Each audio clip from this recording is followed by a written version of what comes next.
High বন্ধুরা, তোমরা সবাই কেমন আছো? আশা করছি সবাই খুব ভালো আছো। আমিও খুব ভালো আছি। আজকে একটা নতুন রেসিপি নিয়ে তোমাদের সামনে চলে আসলাম। আজ আমি রান্না করব টমেটোর বিয়েবাড়ি স্টাইলের চাটনি। বিয়েবাড়িতে যে ড্রাই ফ্রুটসের চাটনিটা করে সেই চাটনিটাই আজ করব রান্না। দেখে যদি তোমাদের ভালো লাগে অবশ্যই একটা লাইক, শেয়ার, সাবস্ক্রাইব আর ফলো করতে আমার কিন্তু একদমই ভুলো না। তোমরা পাশে থাকলে আমি আরও উৎসাহ পাবো নতুন নতুন রান্না করার। তাহলে চলো, এবার 4টে টমেটো আমি নিয়ে নিয়েছি। এবার এগুলোকে ছোট ছোট টুকরো করে কেটে নেব। ছোট ছোট করেই কাটবো যাতে তাড়াতাড়ি ভালোভাবে গলে যায়।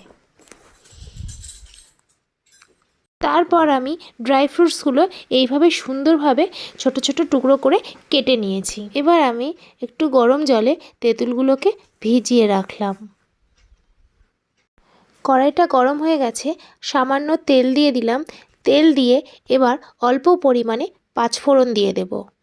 এবার পাঁচফোড়নটা ভাজা হয়ে গেছে, এরপর আমি টমেটোগুলো সব দিয়ে দিলাম। দিয়ে একটু নেড়ে চেড়ে নেব। এবার টমেটোটার মধ্যে নুন আর হলুদ দিয়ে ঢেকে ভালো করে সিদ্ধ হতে দেব। এবার দেখো টমেটোটা পুরো সিদ্ধ হয়ে গেছে।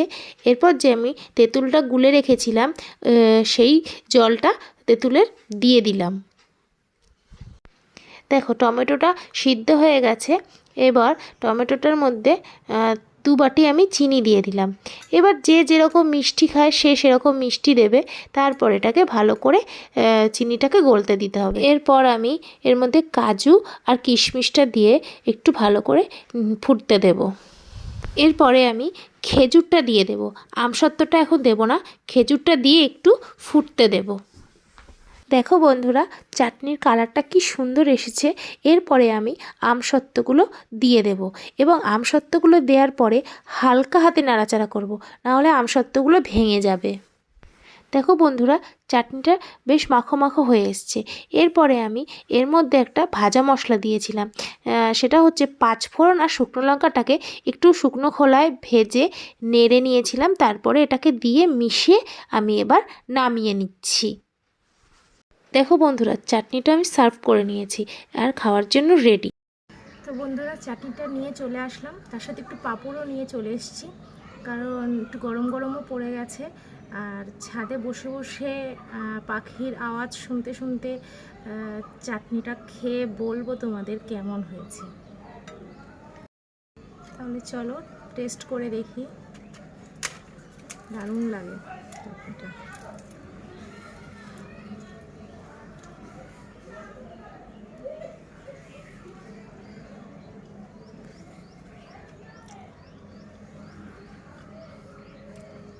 বন্ধুরা, বাড়িতে অবশ্যই বানিয়ে দেখো।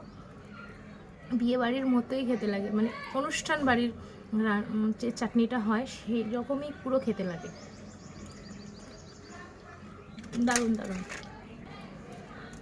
চাটনি আমি আগেও বানিয়েছি, খুব ভালো লেগেছে।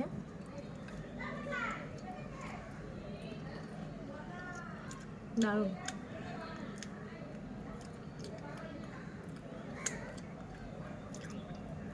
দারুণ হয়েছে বন্ধুরা। যদি ভিডিওটা তোমাদের ভালো লাগে অবশ্যই একটা লাইক, কমেন্ট, শেয়ার অবশ্যই করে দিও। আর এরকম অবশ্যই বানিয়ে দেখো, একদম অনুষ্ঠান বাড়ির মতোই লাগে। নর্মাল চাটনি খুব একটা ভালো লাগে না রোজ রোজ। এরকম বানিয়ে তোমরা স্টোর করেও রাখতে পারো ফ্রিজে, অনেক দিন ধরে খাওয়া যায় আর খুব ভালোও লাগে। তাহলে বন্ধুরা আজ আসি, বাই বাই। তোমরা সবাই ভালো থেকো, সুস্থ থেকো, টাটা।